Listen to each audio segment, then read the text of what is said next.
সোজা এদিকটা গেলে কিন্তু দুর্গাপুর স্টেশন। আর আমি এখন দাঁড়িয়ে আছি মাঝের মোড়ে।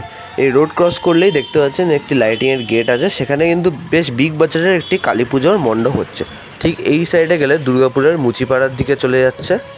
আর এবার আমরা রোড ক্রস করে কিন্তু এই বিগ বাজারের কালী পুজোর মণ্ডপটি প্রবেশ করব এবং আপনাদেরকে দেখাবো। মণ্ডপটির লোকেশনের ব্যাপারে আপনাদেরকে একবার বলে দিই। এই মণ্ডপটি হচ্ছে দুর্গাপুরের সাগরভাঙা অঞ্চলের ক্লাব অ্যাম্বিশনের কালী পুজো। দুর্গাপুরের ABS একাডেমির যে কলেজ তার ঠিক সামনের মাঠেই কিন্তু এই কালী পুজোটি হয় এবং বেশ বিগ বাজারেরই একটি কালী পুজো। এবছর এখানে থিম হয়েছে রাজস্থানের আমের দুর্গ।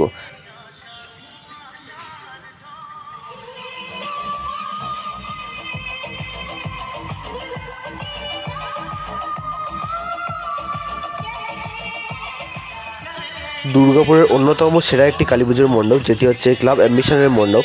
এবছরে রাজস্থানের আমেরের একটি দুর্গের আদলে মণ্ডপটি তুলে ধরেছে।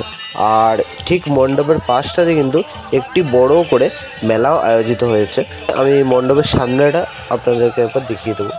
সামনের দিকে কিছুটা কিন্তু রাজস্থানী কালচারও ফুটিয়ে তোলা হয়েছে, যেহেতু এটি একটি রাজস্থানের বেস থিম। আর যেটা বলছিলাম, এই পাশটাতে একটি বড় মেলার আয়োজন করা হয়েছে। আর ঠিক এদিকটাতে করে হচ্ছে সেই হাইওয়েটি, যেটি কিন্তু দুর্গাপুরের থেকে বাঁকুড়ার দিকে চলে যাচ্ছে। মণ্ডপটিকে আরেকবার আপনাদের দেখাবো। এখানে কিন্তু কাপড় এবং তার সাথে সাথে কিন্তু ফাইবার এবং গ্লাসেরও কিন্তু কারুকার্য হয়েছে। পুরো মণ্ডপ জুড়ে আপনারা কিন্তু এই কারুকার্যটি দেখতে পারবেন। এবং এই যে ভেতরে আছে কিন্তু মাতৃ প্রতিমা। আস্তে আস্তে আমরা মণ্ডপের ভেতরে এরপরে প্রবেশ করে যাব। প্রবেশ করার আগে মণ্ডপের সামনের এই অংশটি আপনাদেরকে দেখিয়ে দিই। দেখতে পাচ্ছেন বিভিন্ন যে রাজস্থানী কালচার সেটাকে এখানে তুলে ধরা হয়েছে।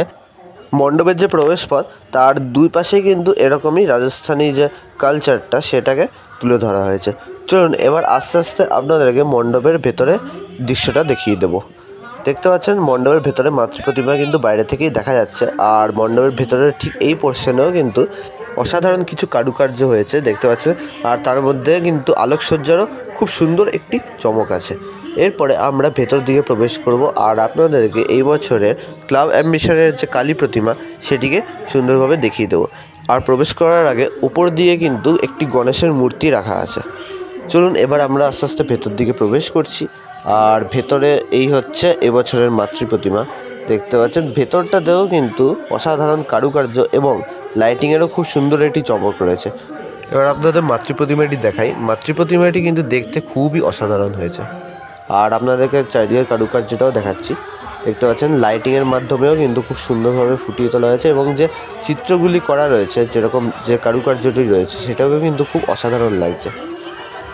আর এই কারুকার্যের সাথে সাথেও কিন্তু উপরের যে ঝাড়বাতিটি রয়েছে সেটিকেও দেখতে কিন্তু খুবই অসাধারণ লাগছে। এবার বলি আপনারা এই মণ্ডপে কিভাবে আসবেন। আপনারা বাঁকুড়ার দিক থেকে আসা যে কোনো বাস ধরে কিন্তু এই মণ্ডপে চলে আসতে পারেন, অথবা আপনারা বীরভূমগামী বাস ধরেও এই মণ্ডপে আসেন, অথবা দুর্গাপুরের এডমি মিনি বাস ধরেও এই মণ্ডপে চলে আসতে পারেন। ভিডিওটি ভালো লাগলে অবশ্যই লাইক দেবেন এবং চ্যানেলটিকে সাবস্ক্রাইব করবেন এরকমই আরও দুর্গাপুরের সুন্দর সুন্দর মণ্ডপের ভিডিও আমাদের চ্যানেলে পাওয়ার জন্য।